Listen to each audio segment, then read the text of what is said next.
Sovereign gold bonds in ये सरकार ने 2015 में लाए। 2015 में ये सरकार ये सॉवरेन गोल्ड बॉन्ड्स इन्होंने शुरुआत की और अभी हाल की बजट में जब इनका पूरा ये स्कीम फियास्को हो गया, पूरा स्कीम फ्लॉप हो गया, अब ये स्कीम को बंद करना चाहते हैं। क्यों? क्योंकि इनका मंशा ये था कि बाहर से जो गोल्ड का इंपोर्ट आता है वो घटना चाहिए। इनका प्रेस रिलीज में यही सरकार का ये था जब सॉवरेन गोल्ड बॉन्ड्स आया।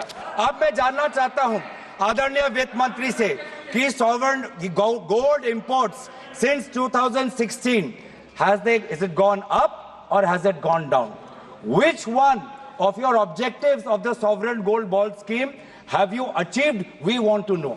You got the sovereign gold bond scheme thinking that government borrowings, it will help government borrowings. But now your liabilities are such that even in this budget you have to pay around 8,900 crores, and in a few years from now the government liabilities has exceeded by 930%, and you have to pay close to 1 lakh crores, and that is why close to 67 tranches of sovereign gold bond payments have been withheld by this government. And this shows, again, that in this government, they only care about headlines, they only care about speeches, they only care about optics. They don't know what is happening on the ground.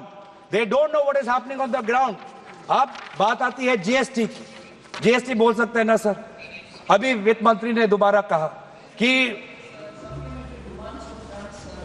Ma'am please have the patience ma'am, you can say all of this in your reply, ma'am. Please, on all of, ma'am, you hear your speakers also. You hear when your speakers come, you tell them also the same thing. Please tell them the same thing. Please tell them the same thing. Now, I'm telling, if I'm saying anything which is not related to finance economy, you tell. Now in GST, caramel popcorn alag, non-caramel popcorn alag. Now GST में sir, former chief of economic adviser, इन्हीं के सरकार के time में former chief of economic adviser ने कहा है कि सिर्फ रेट कट से नहीं होगा, आपको जीएसटी स्ट्रक्चर में सुधार लाना है। लगभग 100 रेट है, इतने सारे सेसेस है, मल्टीपल टैक्स स्लैब्स है। आज तो सर आप हैरान होंगे ये जानने पर, आज मंदिर पर भी जीएसटी है। जो सरकार धर्म को लेके आज वो लोग बीच में जाती है, देश के बीच में, आज उन्होंने कुछ वर्षों से पहले मंदिरों पर भी उन्होंने टैक्स लगा दिया है जो Hindu religious and charitable endowments पे आते हैं। और एक स्कूल पेंसिल पे भी, एक स्टेशनरी पे भी, यूनिफॉर्म पर भी इनका जीएसटी है। और जीएसटी मैडम, आदरणीय अध्यक्ष महोदय, GST has become the new tool for blackmail, extortion and evasion. GST red has become the new architecture for harassment, and evasion has also become easy. Evasion has increased from 2023. In 2023, evasion of GST has doubled to 2 lakh crores. अब इन्होंने एक और harassment का tool निकाल रहे हैं, वो है इनकम टैक्स बिल में, जो फिलहाल कमेटी में है। लेकिन इनकम टैक्स बिल में एक प्रावधान है कि आज एक इनकम टैक्स का ऑफिसर आपके मोबाइल फोन में, आपके कंप्यूटर में पूरा वो चीजें देख सकता है, पूरा सोशल मीडिया आपको देख सकता है।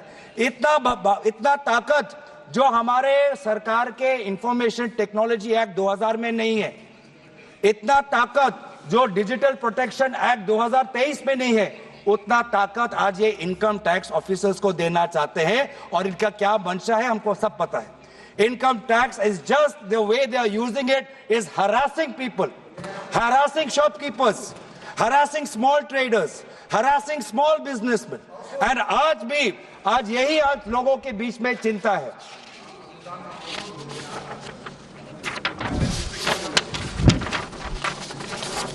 धन्यवाद सर। तो एक और उदाहरण देता हूं कि क्यों ये भाषण पे कितना ये निर्भर है, और इनके भाषण जमीन से इनका कोई ताल्लुकात नहीं। भाषण में बोला कि सर कि मैन्युफैक्चरिंग को जीडीपी का 25% बनाना है। कभी मेक इन इंडिया की बात करते हैं, कभी पीएलआई की बात करते हैं, कभी शेयर दिखाते हैं। हाँ, हेडलाइन उन्होंने मैनेज किया सर। जो World Bank ease of doing business है उसमें तो हेडलाइन मैनेज हो गया। उसमें इंडिया का रैंक 2014 में 142 था, वो 2019 में जाके 63 आपने इंप्रूव किया। माना ये रैंकिंग आपने कर दिया।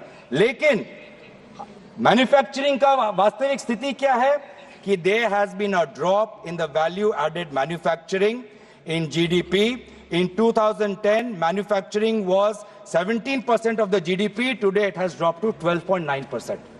ये है वास्तविक स्थिति. इतना ईज ऑफ डूइंग बिजनेस को मैनेज करने के बाद भी मैन्युफैक्चरिंग आज घटा है as a percentage of GDP. Private sector investment आज घटा है. आज प्राइवेट सेक्टर इन्वेस्टमेंट कहां पे होना चाहिए सर? उन क्षेत्रों में, उन सेक्टरों में जहां पे हमारे लोगों को मजदूरी मिलती है, रोजगार मिलता है. वो सेक्टर्स क्या है? वो सेक्टर्स है apparel, leather, textiles, food products, would, paper. But यहाँ पे जिस प्रकार से सहायता होनी चाहिए नहीं मिल रही. यहाँ पे जिस प्रकार से ग्रॉस वैल्यू एडिशन ग्रोथ होना चाहिए नहीं हो रहा है. वास्तविक में क्या हो रहा है कि जो बड़े बड़े कंपनी आते हैं, उनको जहां जहां निवेश करना होता है, उनको जहां जहां अपना प्रॉफिट बढ़ाना होता है, उन जगह में पीएलआई स्कीम्स और विभिन्न प्रकार के सरकारी की तरफ से उनको समर्थन मिलता है. लेकिन जो मध्यम वर्ग है, मध्यम वर्ग की स्थिति बहुत ही कमजोर है. इसीलिए हो क्या रहा है सर? पलायन हो रहा है देश में. आप देख रहे हैं सर, बहुत मुझे भी दुख होता है, पलायन हो रहा है और हर वर्ग में पलायन हो रहा है. आज हमारे बच्चे, आपने देखा होगा कि कोविड के समय, रशिया यूक्रेन के समय, आज शिक्षा के लिए भी कम पैसों में उनकी शिक्षा मिले, आज वो चीन जा रहे हैं, आज वो यूक्रेन जा रहे हैं. ये पलायन है. आज हमारा जवान सर, जवान वो अग्निवीर में नहीं, वो रशिया यूक्रेन में जाके वहां के युद्ध में वो भाग ले रहा है ताकि उसको थोड़ा पगार मिले, ताकि अपने वो घर में थोड़ा पैसे भेज पाए. आज हमारा सर, आज हमारा जो मध्यम, आज जो हमारे शिक्षा के लिए सर, आप कभी पूछे सरकार के बड़े बड़े जो अफसर भी हैं, उनके बेटे बेटियां भी आज उच्च शिक्षा के लिए विदेश जा रहे हैं. और सबसे दुख की बात यह है कि आज मजदूर जिसको सपना दिखाया था कि आपको हर साल 2 करोड़ की नौकरी मिलेगी, वो अपना जमीन बेचकर आज वो अमेरिका जाता है. अमेरिका सरकार उसको पकड़ती है और बेड़ियों में, हाथ और पैर को बेड़ियों में पकड़कर आज उसको वापस आना पड़ता है. बेड़ियों में. आज हमारा निवेशक भी भारत छोड़ के बाहर जा रहा है.